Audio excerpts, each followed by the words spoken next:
এটা এমন একটা ভয়ানক সুইমিং পুল যেখানে কেউ একবার নামলে আর ফিরে আসতে পারে না। একদিন একটা বাচ্চা ছেলে তার সাইকেল চালিয়ে এই সুইমিং পুলের পাশ দিয়ে যাচ্ছিল, তখনই তার চোখ পড়ে রাস্তার পাশে থাকা এই সুন্দর সুইমিং পুলের উপর। বাচ্চাটা জানতো এখানে কোনো সুইমিং পুল থাকারও কথা না, কিন্তু তবুও এই অতিরিক্ত তাপমাত্রায় মজা করার জন্য কৌতূহলবশত বাচ্চাটা সেদিকে এগিয়ে যায়। জায়গাটা নিষিদ্ধ ছিল, যা এর তালামার অবস্থা দেখে বোঝা যাচ্ছে, কিন্তু বাচ্চাটা যেগুলোর পরোয়া না করে কাঠের দেয়াল টপকে ওপারে চলে যায় আর তাড়াতাড়ি পুলের পানিতে লাফানোর জন্য প্রস্তুত হয়। বাচ্চাটা পানিতে ঝাঁপ দিয়ে নেমে পড়ে, কিন্তু নিচে যেতেই সে এক ভয়ঙ্কর সমুদ্রের গভীরতা মনে করছিল। সে পানির থেকে বাইরে বের হয়, তখন আবার সবকিছু ঠিক হয়ে যায়, কিন্তু যখনই পানির নিচে ডুব দেয় তখন মনে হচ্ছিল ভিতরে কালো অন্ধকার আর তাকে অতল গভীরে টেনে নিয়ে যেতে চাইছে। তাই সে এবার ভয় পেয়ে যায়, তাড়াতাড়ি সুইমিং পুল থেকে উঠে আসে, কিন্তু ভুলবশত পুলের পাশে রেখে দেওয়া তার চশমাটা যে কখন পানিতে পড়ে গেছে সেটা সে বুঝতেও পারেনি। তাই একটা নেট দিয়ে তার চশমাটা ফেরত আনতে চায়। ঠিক তখনই কোন এক অদৃশ্য শক্তি তাকে পুলের পানিতে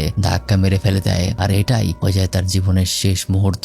এটা পানি থেকে বের হয়ে যাওয়ার অনেক চেষ্টা করে, কিন্তু সে এমন এক গভীরতায় চলে এসেছে যেখান থেকে বেঁচে ফেরার আর কোনো উপায় নেই। আর এইভাবেই অভিশপ্ত সুইমিং পুলটা প্রতি বছর একটা করে বাচ্চার প্রাণ নিয়ে নেয়। তাই সবসময় নিষিদ্ধ কোনো বিষয়ের প্রতি লোভনীয় কিছু থাকলেও কৌতূহল করতে যাবেন না, এতে বিপদ আপনারই হতে পারে।